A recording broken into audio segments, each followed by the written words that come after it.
Olá pessoal, tudo bem? Estou voltando aqui para a gente poder conversar hoje a respeito de um assunto que nesse momento é muito importante para nós que somos pessoas com deficiência. Eu já falei, já contei minha experiência, minha situação, meu caso aqui em muitas ocasiões. A maioria de vocês já sabe que eu sou uma pessoa com deficiência auditiva e nesse momento a gente está aí na iminência de termos aprovado, assim espero, uma lei que classifica as pessoas com surdez unilateral também como pessoas com deficiência. No vídeo de hoje eu vou falar um pouco sobre o contexto dessa lei, o que está para acontecer e falar um pouco de uma live que nós tivemos no último dia 14, agora de setembro, com a doutora Daniela Capra, que foi muito bacana, teve uma repercussão muito legal. Então, fica até o final para você saber de tudo que aconteceu e passar todos os detalhes aí para você. Antes mesmo de a gente entrar no conteúdo do vídeo, eu quero convidar você para se inscrever no nosso canal e apertar o sino para poder receber as notificações do que acontece por aqui. Toda quarta-feira a gente tem uma live muito legal, você já é nosso convidado, e vídeos diariamente, beleza? Acompanhe também pelas redes sociais que a gente vem postando, que a gente vem fazendo, conteúdo que a gente vem entregando aqui pelas redes, tanto no Instagram, quanto no TikTok, quanto aqui pelo YouTube, para que você possa se informar sobre os seus direitos, dessa forma ter uma vida com mais dignidade, ok? No último dia 14 de setembro, nós tivemos uma live muito bacana por aqui no YouTube com a doutora Daniela Capra, que é uma médica especialista em ouvido, nariz e garganta, é uma otorrinolaringologista, e foi muito legal porque o papo com ela foi muito descontraído, foi um papo assim muito aberto, um papo que a gente pôde perguntar muita coisa para ela, o pessoal também participou com muitas perguntas e foi muito bacana ela poder responder tanto as perguntas que eu coloquei, algumas vezes eu forcei mesmo a situação para que ela pudesse nos ajudar com as informações que ela tem, com a experiência que ela tem, e já ficou até no ar um segundo convite para que nós possamos falar especialmente sobre crianças e adolescentes, a questão da deficiência auditiva ou dos problemas da saúde auditiva em crianças e adolescentes. Isso vai acontecer em breve, eu vou passar aqui para poder anunciar quando isso vai acontecer, para você poder acompanhar aí, ok? Isso é muito importante, só para finalizar essa parte, porque nós temos muitos direitos que podem alcançar os pais dessas crianças e adolescentes e essas pessoas acabam não sabendo.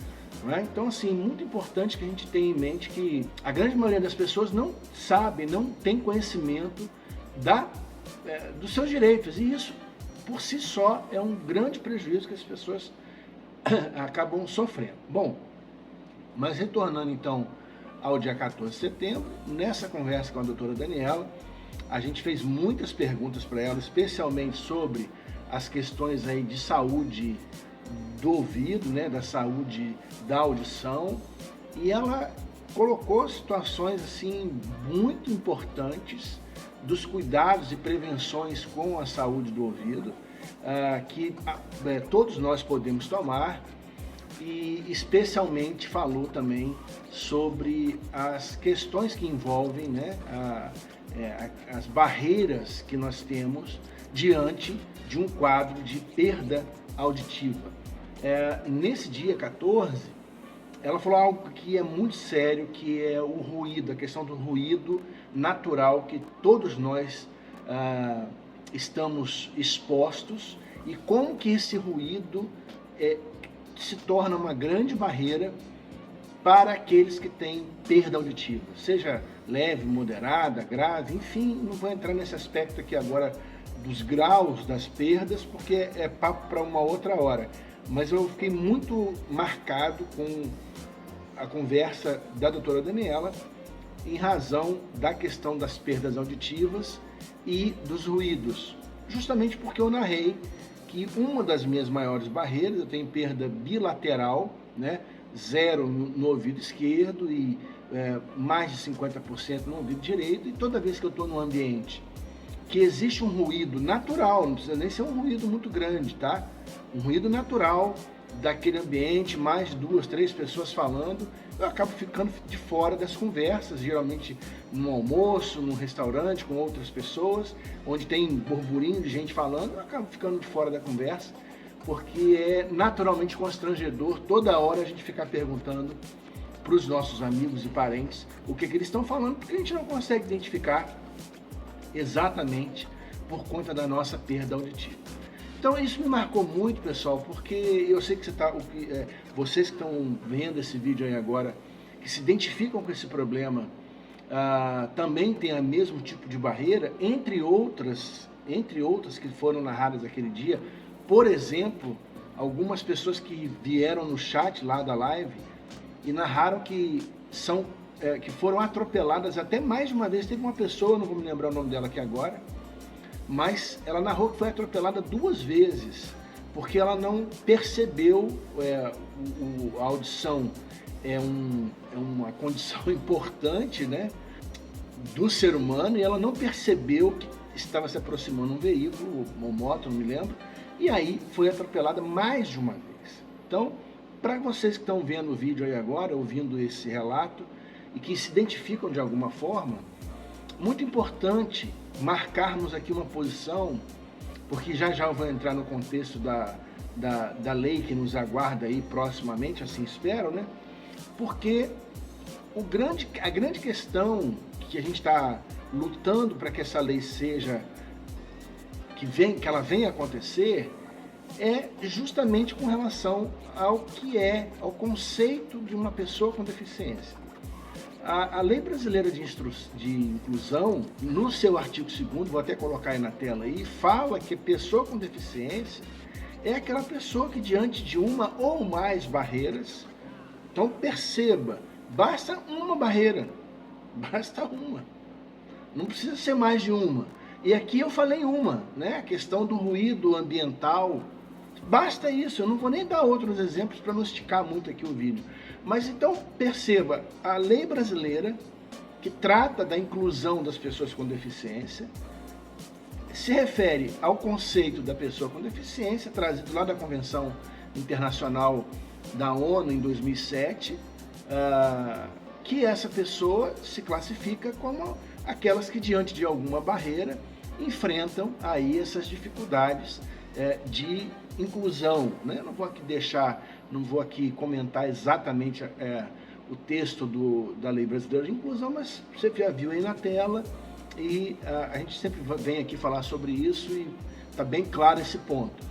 A questão é que o legislador, a Câmara dos Deputados, o Senado brasileiro, quando analisaram o projeto de lei 1361 de 2015, que é de autoria do ex-deputado Arnaldo Faria de Sá, falecido esse ano, infelizmente ele não vai poder ver com os próprios olhos a promulgação dessa lei, assim espero, e que esse vídeo possa chegar na família dele com os nossos agradecimentos. É claro, a gente vai fazer, evidentemente, as devidas homenagens assim que a lei passar, né? Evidente, mas o que acontece é que muito se discute e muitas pessoas até hoje ficam se perguntando por que deveria essa lei ser classificada assim ou assado, se deveria ter alguma modificação no texto que está lá no Congresso hoje para ser aprovado ou não.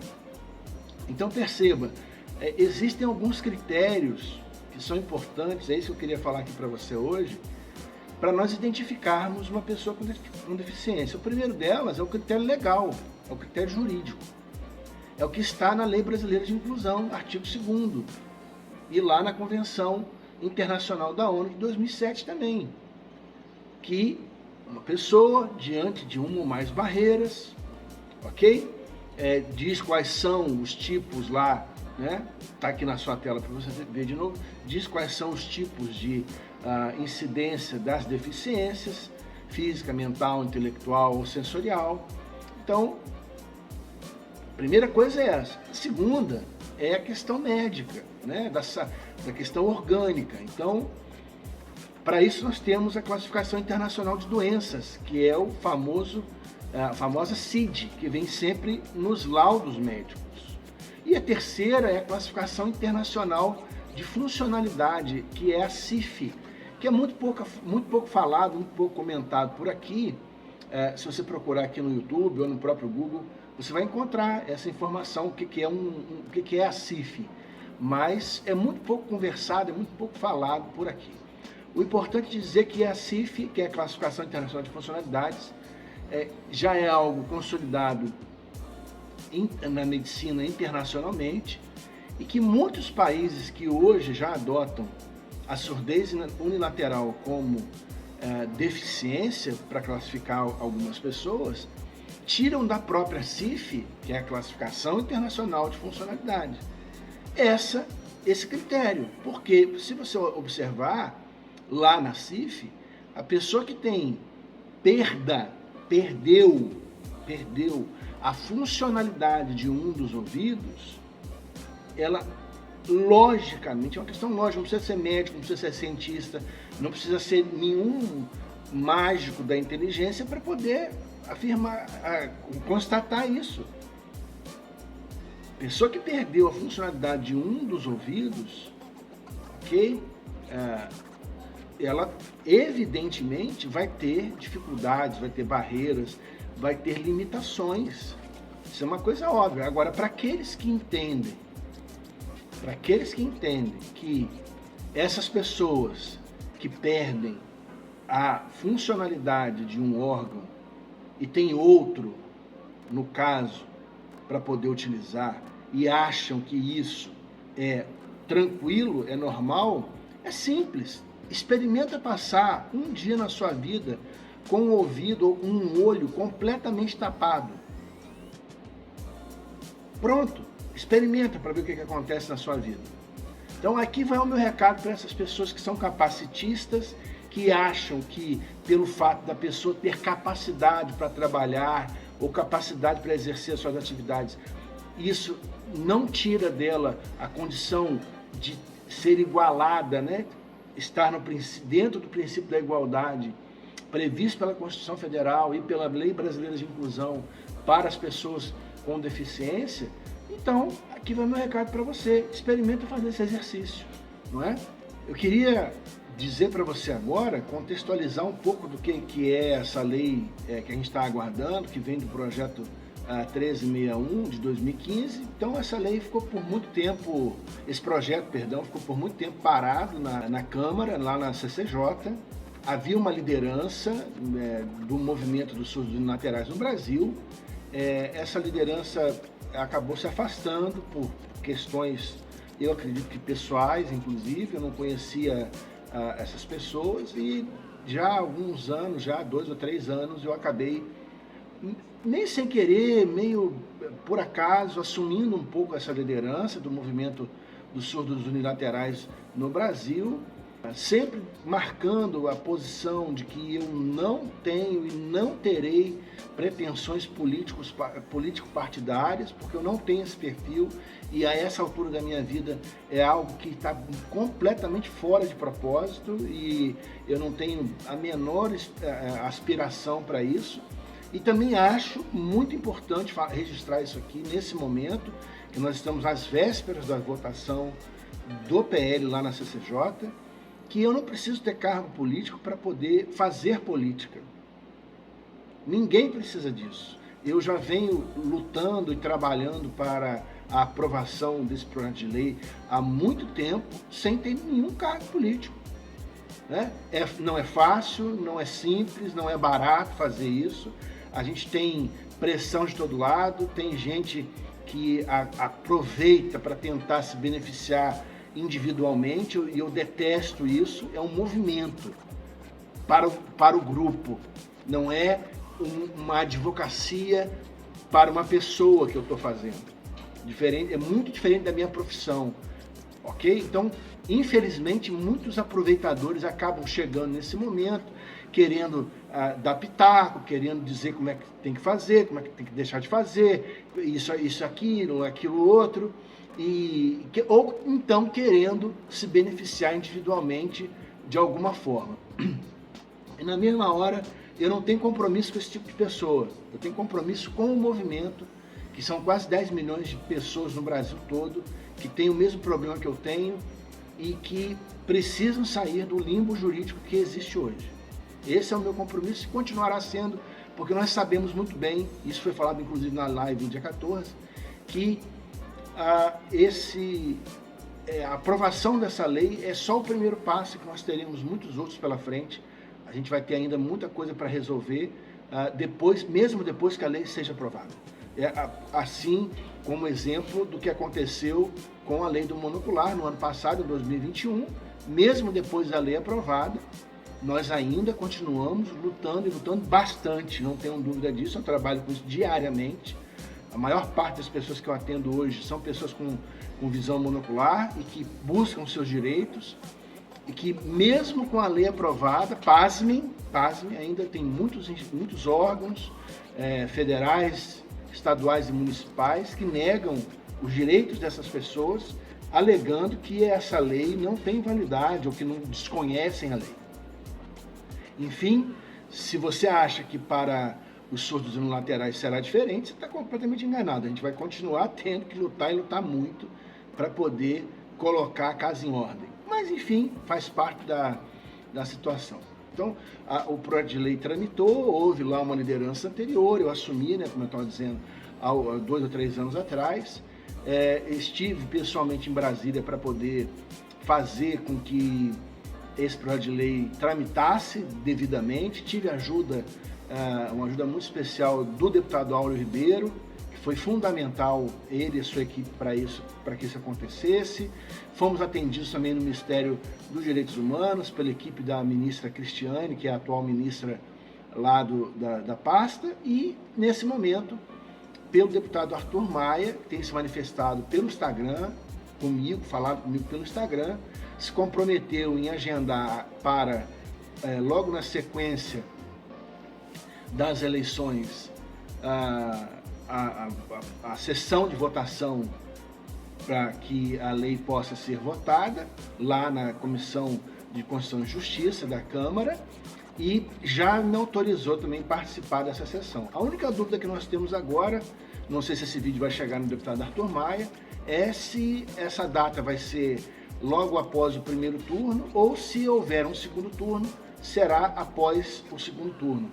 Então eu já me manifestei lá pelo Instagram também para que ele possa nos ajudar com essa informação, para a gente poder se preparar. As pessoas estão ansiosas e na expectativa de quando é que vai ser a data desse negócio e para que a gente possa também se mobilizar devidamente. Então, assim que nós tivermos a data exata, ou vai ser logo depois do primeiro turno, ou vai ser logo depois do segundo turno. Então, até o final do ano, eu acredito que a gente tem aí uma notícia positiva, assim eu espero, da aprovação da lei, e logo na sequência da aprovação da lei, isso é muito importante para que todos saibam, isso vai à sanção presidencial, e aí é uma outra etapa, é uma outra parte, é uma outra situação que a gente vai ter que também se mobilizar para que o presidente sancione antes do final do ano, e é o que eu vou tentar fazer, a lei que vai classificar as pessoas com surdez unilateral como pessoas com deficiência, e isso vai tirar aí do vazio jurídico quase 10 milhões de pessoas. O tema da live do dia 14 foi que os surdos unilaterais têm sim direitos, né? Nós temos direitos e esses direitos precisam ser respeitados, e a começar da aprovação desse projeto de lei do deputado Arnaldo Faria de Sá, e assim, a gente espera que logo nós tenhamos aí a aprovação dessa lei, a sanção pela Presidência da República, e que essa lei entre em vigor para que as pessoas que têm essa condição, elas não escolheram isso, né? Eu sou um deles, por exemplo, eu não escolhi isso, isso aconteceu na minha vida, e que essas pessoas possam ter um mínimo de dignidade para que possam ser tratadas de forma igual e paritária com as demais pessoas, para que elas se sintam incluídas na sociedade, possam alcançar alguns tipos de benefícios que estão disponibilizados pelo sistema previdenciário brasileiro, INSS, SUS, a assistência social também, que elas possam se inserir no mercado de trabalho, que isso é uma das principais lutas, que elas possam participar de concursos públicos na vaga dedicada a pessoas com deficiência, que elas possam ter acesso, enfim, a todos os outros direitos das pessoas com deficiência. Falando nisso, a gente tem um material gratuito, é só você pedir pelo número de WhatsApp que está aí na sua tela agora, que trata exatamente dos principais direitos da pessoa com deficiência. É só você solicitar que a gente manda carinhosamente para você. E temos também um guia prático, um guia útil, que dá para você os caminhos de como acessar esses direitos, ok? É só pedir por esse número aí. Agora no final do vídeo vai aparecer para você aí em cima um outro vídeo, eu peço para que você vá direto para ele, explicando como é o funcionamento aqui do nosso trabalho, do nosso escritório. Nós atuamos no Brasil inteiro, atualmente, de forma 100% digital. Isso é muito bacana, porque a gente consegue chegar desde o extremo norte do país até o extremo sul do país, atendendo todas as pessoas, e isso é muito bacana. Então eu peço para que você vá para esse vídeo para entender, e se você precisar da nossa atuação profissional, a gente está à disposição de vocês em todo o Brasil. Quero agradecer a vocês que ficaram comigo até agora e novamente renovar aí o convite de se inscrever no nosso canal e também apertar o sininho para receber a notificação dos próximos vídeos e também das coisas que a gente tem promovido e informado vocês aqui, tanto no canal do YouTube como lá na nossa página do Instagram, ok? Eu aguardo você para um próximo vídeo e mando para vocês aí em todo o Brasil um grande abraço. Tchau, tchau.